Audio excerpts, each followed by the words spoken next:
اور وہ جو سپاہی تھے پولیس والے تو انہوں نے کہا کہ چلیے آپ, تو وہ جو ڈبے میں ہندو لوگ تھے انہوں نے کہا کہ نہیں ملا جی ہمارے ساتھ رہے, اور آپ کا سامان وہ لوگ ہندو لوگ جا کر اس ڈبے میں سے لا کر یہاں رکھ دیا, کہا کہ ہمارے ساتھ رہے.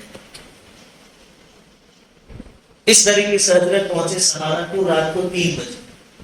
اب یہاں سے دوسری ٹرین میں آپ کو جانا ہے دیوبند, اور وہ ٹرین آتی تھی پنجاب سے, اور سب سے زیادہ اثر والا علاقہ پنجاب کا تھا تقسیم کے وقت, کہ وہاں سے سکھوں کو اور ہندوؤں کو مار کر ادھر بھیجا جاتا تھا, اور یہاں سے مسلمانوں کو مار کر ادھر بھیجا جاتا تھا. صبح تک حضرت ویٹنگ روم میں رہے, اور بیٹھے بیٹھے یہاں بھی یہ ارادہ کیا کہ مسلمانوں والے ڈبے میں ہمیں نہیں بیٹھنا ہے, بیٹھیں گے تو غیروں والے ڈبے میں, کیونکہ در در کر زندگی کب تک گزاریں. ویٹنگ روم میں انتظار کرتے رہے, گاڑی جب چھوٹنے لگی تو دوڑ کر دوسرے ڈبے میں چڑھ گئے, اور وہاں دیکھا تو سکھ تھے, وہاں بھی ہندو لوگ تھے, 2-3 نوجوان آپ کو مارنے کے واسطے. اللہ تعالیٰ نے وہاں یہ انتظام کیا کہ 2 سکھ کھڑے ہو گئے, اور حضرت کو اپنے بیچ میں جگہ دے کر بٹھا لیا, اور کہا کہ ایک بھی آگے نہیں بڑھے, ان کا کیا قصور ہے, تمہارے ساتھ جو سلوک کیا گیا وہ وہاں کیا گیا, انہوں نے تھوڑی کیا, آپ ان سے بدلا لو, ان کو کیا لینا دینا, یہ اللہ کی طرف سے انتظام. پھر حضرت نے وہاں بھی لوگوں کو سمجھایا کہ بھائی ہم بھی مانتے ہیں کہ سارے مسلمان ایسے نہیں ہوتے, اور تم بھی مانتے ہو سارے ہندو ایسے نہیں ہوتے, انسانیت زندہ رکھے. حضرت کہتے ہیں کہ اگر یہ طریقہ اختیار نہ کیا گیا ہوتا اور مسلمان در در کر زندگی گزارتے اور وہی 2-3 ڈبوں میں ان کا سفر رہتا, تو ایک عام ماحول بن جاتا پورے ملک, اور بزدلی چھا جاتی. اس لیے ایسے وقت میں حضرت نے لکھا ہے کہ اس وقت میرے دل کی جو کیفیت تھی میں جانتا ہوں, میرا اللہ جانتا ہے. میں نے بھی مان لیا تھا جب وہ سیخ وغیرہ مارنے کے واسطے کھڑے ہوئے کہ اب میری موت کا وقت آ گیا, لیکن پھر اللہ نے آگے کا پورا انتظام کر دیا, اور اطمینان سے آپ کا سفر پورا ہوا. پھر دہلی بھی جا کر چاندنی چوک میں اور جہاں جہاں کوئی نہیں جا سکتا تھا حضرت گھومے, قیادت گھومے. ایسے نازک موقع پر, نازک حالات میں ہمت, اللہ کی ذات پر یقین, اور ساتھ میں حکمت عملی, یہ تمام چیزیں ہونی چاہیے. اور تیسری سب سے بڑی چیز جس کی ضرورت ہے, آپس میں اتفاق, آپس کا جوڑ مسلمانوں کا. آج جہاں کہیں مسلمانوں کو نقصان ہو رہا ہے وہ آپس کے توڑ کی وجہ سے ہو رہا ہے. عرب ممالک ہر ملک اپنے دوسرے مسلمان ملک سے لڑ رہا ہے. یہ ساری سازشیں یہود, عیسائی اور مشرکین کی ہے. ہمیں ہوش میں آنے کی ضرورت ہے, حکمت سے کام کرنے کی ضرورت ہے, آپس میں مل جل کر رہنے کی ضرورت ہے. حضور صلی اللہ علیہ وسلم نے تو مسلمان کو ایک جسم قرار دیا کہ مسلمان دنیا میں کہیں بھی رہے ایک جسم کی طرح ہے. جسم ایک ہے, یعنی اگر سر میں درد ہے تو پورے بدن کو اس کی تکلیف محسوس. جہاں لاکھوں بے قصور مسلمان بچوں کو ذبح کیا جا رہا ہے, عورتوں کو مارا جا رہا ہے, جن کا کوئی پرسان حال نہیں ہے, لیکن ہم پر تھوڑا بھی فرق نہ پڑے تو سمجھ لو کہ ایمانی حمیت, ایمانی غیرت ہمارے دلوں سے رخصت ہوتی. ہم کیا کر سکتے ہیں, ان کے لیے دعائیں کر سکتے ہیں, دعا بہت بڑا ہتھیار. ہم کیا کر سکتے ہیں, ان کے لیے صدقات خیرات کر سکتے ہیں. ہم کیا کر سکتے ہیں, آپس میں جوڑ پیدا کر سکتے ہیں. یہ نماز جماعت کا کیوں, شریعت نے جماعت کا حکم کیوں دیا؟ شریعت یہ بھی کہہ سکتی تھی کہ جس کو جب نماز پڑھنی ہو اپنے اپنے حساب سے پڑھ لے, لیکن سب کو کام دھندے چھوڑ کر مسجد میں آؤ, کندھے سے کندھا ملا کر کھڑے رہو اور جماعت کے ساتھ نماز پڑھو, تاکہ تمہارے آپس میں جوڑ پیدا ہو. پوری دنیا میں رمضان ایک ہی وقت میں, ایسا بھی ہو سکتا تھا کہ بھائی سب ملک والوں کو اختیار دے دیا جاتا کہ آپ کو جب ٹھنڈی کے موسم میں آپ روزے رکھ لینا, آپ انڈیا والے گرمی ہو تو مت رکھیے, ٹھنڈی میں رکھ لینا. سب کو ایک ساتھ روزے رکھوائے جا رہے, سب کو ایک ساتھ نماز کے لیے جماعت کے لیے یہاں مسجد میں جمع کیا جا رہا ہے. سب کا مقصد ایک ہی ہے کہ آپس میں جوڑ پیدا, اور اگر جوڑ اور اتحاد اور محبت ہوگی تو انشاءاللہ تعالی ہمارے قدم مضبوط رہے. پوری بات کا خلاصہ یہ ہے کہ قرآن ہمیشہ کے لیے ہے, آج کے دور کے لیے بھی ہے کہ ہمیں کیا کرنا ہے ایسے حالات میں. وَإِن تَصْبِرُوا, کہ آپ صبر کریں, وَتَتَّقُوا, اور تقوی کے ساتھ زندگی گزارتے رہیں. فإن ذلك من عزم الأمور، یہ جگر گردے کا کام ہے اور یہ کرنے کا کام ہے. تعلق تشریح ہو، کچھ بھی ہم کو کہا جائے ہم صبر سے کام لیں، اپنا تعلق اللہ تعالیٰ سے مضبوط کریں اور تھوڑی ہمت بھی رکھیں، بزدلی اپنے پاس نہ آئے. اور تیسرا کام ہے آپس میں اتفاق کی کوشش کریں. اللہ تعالیٰ کی سنی باتوں پر عمل کی توفیق دے.